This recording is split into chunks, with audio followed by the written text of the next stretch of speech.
It was 1 year ago to the day Greyhound Canada announced it was, due to the pandemic, suspending service. Well, on that anniversary, it is making it permanent.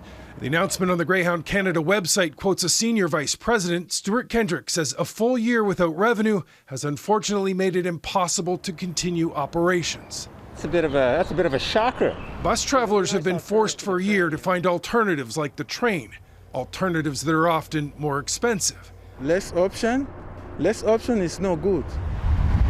According to the company, it had been losing money in Canada since 2004. 3 years ago, it shut down operations in Western Canada. The old Calgary station is a vaccination center today. Well, COVID-19 was the final blow. I think it accelerated it. Transportation expert David Duvall calls the death of Greyhound Canada sad but not surprising.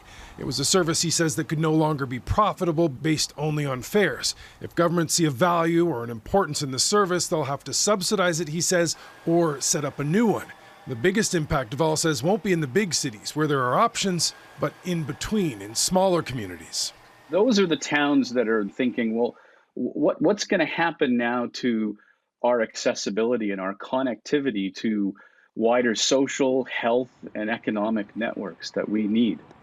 In a statement, the federal transport minister said Thursday the government, quote, will work with our provincial partners to explore options to address this gap.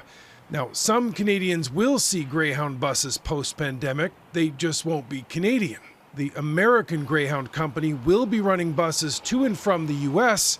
to Vancouver, Montreal, and Toronto. Mike Armstrong, Global News, Montreal.